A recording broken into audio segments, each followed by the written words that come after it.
Unparliamentary words की बात कर रहे हैं। क्या ये अनपार्लियामेंट्री नहीं था कि स्पीकर पीछे बैठा है, प्रधानमंत्री सामने बैठा है?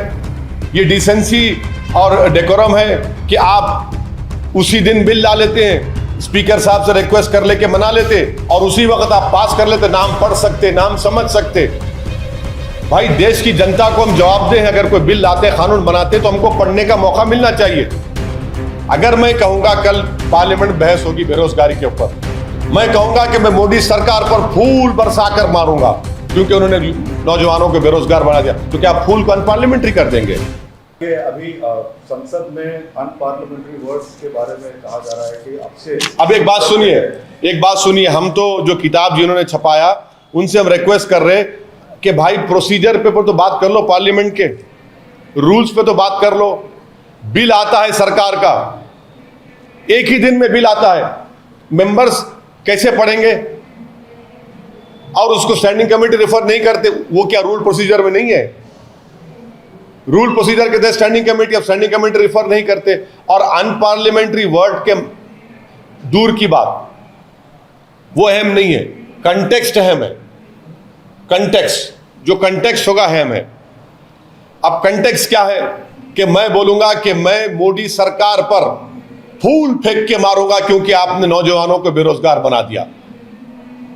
मैं कहूंगा पार्लियामेंट में खड़े होकर कि मैं देश के प्रधानमंत्री और उनकी सरकार पर फूल फेंक कर मारूंगा क्योंकि देश के युवाओं का मुकद्दर बेरोजगारी बना दिया। तो क्या फूल को अनपार्लियामेंट्री बना देंगे आप?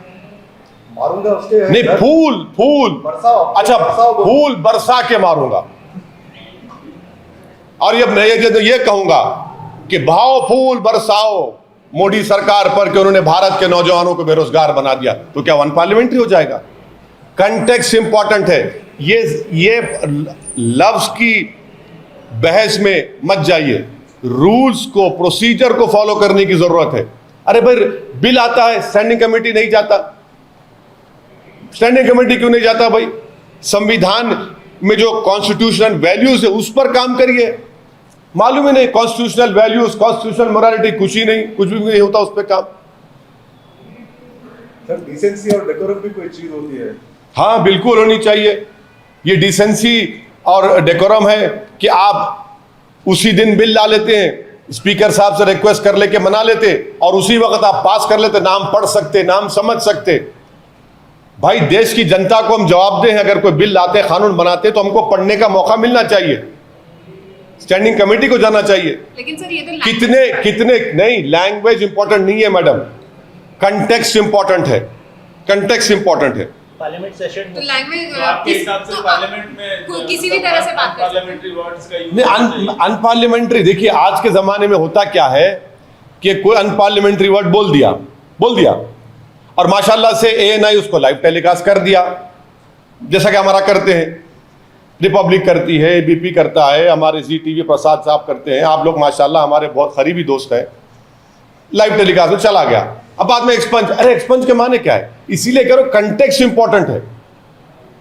अगर मैं कहूंगा कल पार्लियामेंट बहस होगी बेरोजगारी के ऊपर, मैं कहूंगा कि मैं मोदी सरकार पर फूल बरसाकर मारूंगा क्योंकि उन्होंने नौजवानों को बेरोजगार बना दिया, तो क्या फूल को अनपार्लियामेंट्री कर देंगे?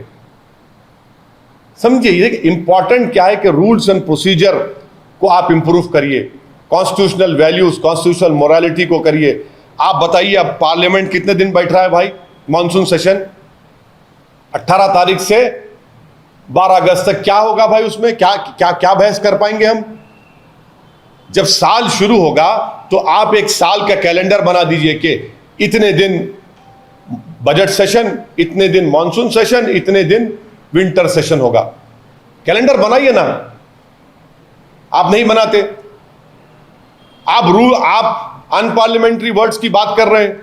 क्या ये अनपार्लियामेंट्री नहीं था कि स्पीकर पीछे बैठा है, प्रधानमंत्री सामने बैठा है?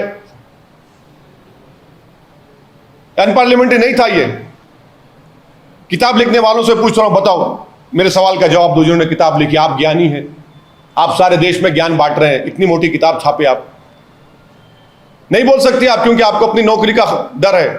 बोलेंगे प्रधानमंत्री सामने, स्पीकर पीछे, अनपार्लियामेंट्री, तो नौकरी चली जाएगी आपकी।